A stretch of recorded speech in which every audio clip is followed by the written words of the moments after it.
Mesdames et messieurs, bienvenue dans le journal de la Coupe du Monde. Au sommaire de cette édition, après l'élimination du Sénégal du Mondial, la Fédération sénégalaise de football a écrit à la FIFA une lettre de protestation et de réclamation relative à l'arbitrage vidéo et au fair play. Les Lions et la délégation sénégalaise qui quitte Moscou dans la cacophonie entre retard de vol et rumeurs de déguerpissement de la délégation officielle. Élément de réponse dans ce journal. Et puis retour sur le résultat des huitièmes de finale déjà plein de surprises, sans oublier le focus sur Cristiano Ronaldo, Lionel Messi encore, Michel Platini, l'histoire de ces ballons d'or qui n'ont jamais réussi à soulever la Coupe du Monde et puis la page Mercato pour finir. Voilà pour le sommaire, tout de suite le développement.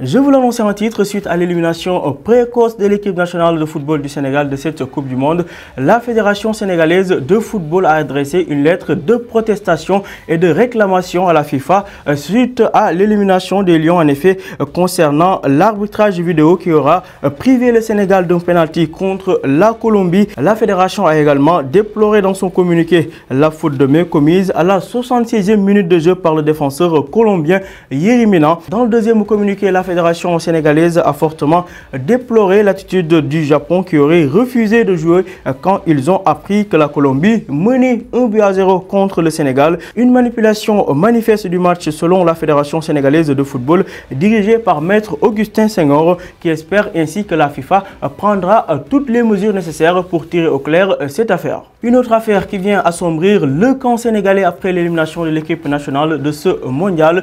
Un retour des joueurs bouleversés par des vols en retard. À cela s'ajoutent des rumeurs d'expulsion de certains fédéraux de leur hôtel. En effet, après plusieurs retards de vol qui devaient ramener les Lions à Dakar, certains joueurs députés par l'attente ont tout simplement décidé de rentrer en France. Il s'agit de Moussa Sow, Salif Sané, Mbaye Niang et Abdoulaye Diallo. Toutefois, le ministre des Sports Matar Ba a apporté des précisions quant à la situation des officiels à Moscou.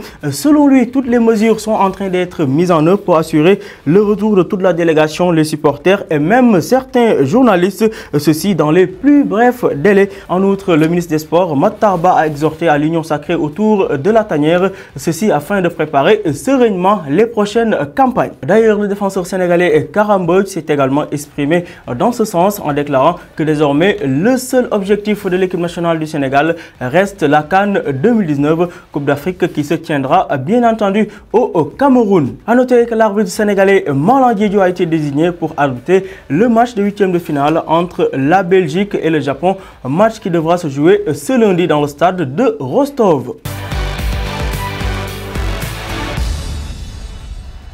À présent, on rappelle des matchs de huitième de finale qui se sont déjà joués avec déjà pas mal de surprises avec l'élimination du Portugal, de l'Argentine ou encore de l'Espagne. Commençons par le match France-Argentine. Incroyable partie entre la France et l'Argentine pour le gain du premier huitième de finale de ce mondial Russie 2018. Les Bleus et l'Albiceleste partaient pour écrire timidement la suite de leur histoire, mais ils ont tout simplement livré un match spectaculaire. Un match qui s'est terminé par un score final de 4-3 au final en faveur des Bleus pour un spectacle rare que personne n'aurait pu deviner entre la France et l'Argentine. Ce match France-Argentine a tout simplement permis l'éclosion du talent français Kylian Mbappé, mais également c'était la fin de parcours certainement de Lionel Messi avec l'Albi Céleste. Une autre affiche de ces huitièmes de finale, le match Uruguay-Portugal, duel costaud à Sochi entre l'Uruguay et le Portugal remporté par les Sud-Américains. Et voilà la Céleste sur la route des Bleus pour les quarts de finale. La grosse sensation de ces huitièmes de finale, c'est bien entendu l'élimination de l'Espagne. L'Espagne sortie par la Russie. Et sensation après l'Allemagne au tour précédent. L'Espagne est éliminée de la Coupe du Monde par la Russie après une séance de tirs au but, 4-3. Le bas tableau n'aura jamais été aussi dégagé. L'aventure continue donc pour la Russie, le pays organisateur qui atteint les quarts de finale de sa propre Coupe du Monde. Le match entre la Croatie et le Danemark est probablement l'un des matchs les plus bizarres de ces huitièmes de finale. Après 5 minutes de folie ponctuée par 2 buts de part et d'autre, le match est complètement retombé. Aucune intensité n'a été mise par les deux équipes jusqu'à la 115e minute et un penalty accordé aux Croates.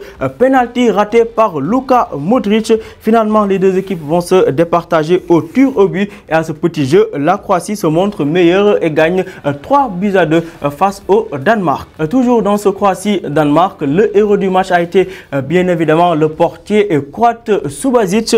Héros du match Croatie-Danemark, Daniel Subasic, le gardien de Monaco, a repoussé 3 tirs au but danois. Il devient ainsi le deuxième gardien à réaliser cet exploit en Coupe du Monde. Après le Portugais Ricardo lors du match Angleterre-Portugal, c'était en quart de finale lors de l'édition 2006.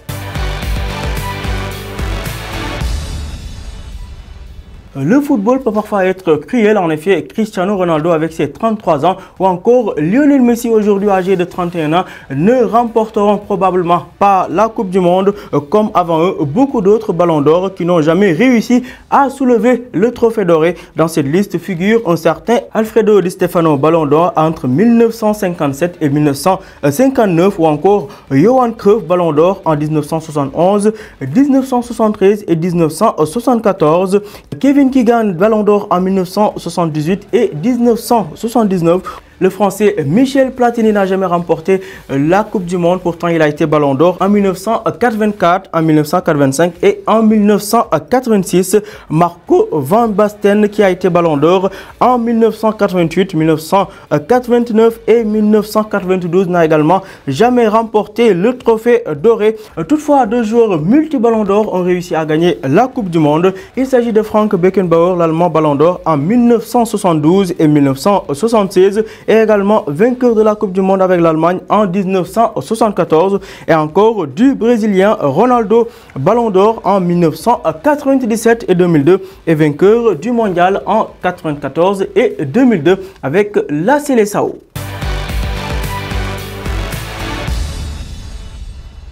À présent, la page mercato de ce journal de la Coupe du Monde. Commençons avec l'attaquant égyptien de Liverpool, Mohamed Salah, qui a prolongé son contrat avec les Reds. Ça a été fait par le club Liverpool qui cherche ainsi à protéger sa pépite Salah. Par ailleurs, le PSG se sépare déjà de Yuri Berchiche. Un an après son arrivée, Yuri Berchiche quitte le profil du milieu offensif de Chelsea intéresse le FC Barcelone. Selon la presse catalane, les 80 millions d'euros demandés par les Blues pourraient toutefois refroidir les ardeurs du FC Barcelone. Dossier à suivre dans ce mercato.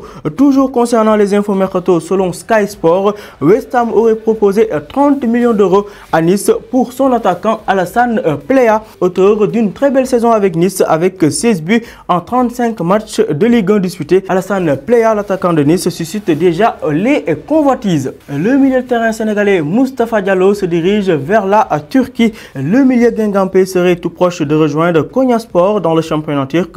En fin de contrat avec Guingamp, il se serait mis d'accord avec le club turc pour un contrat d'1 an plus une année en option selon le Télégramme. De son côté, le jeune gardien Alba Lafont quitte le FC Toulouse pour rejoindre l'Italie avec le club de la Fiorentina.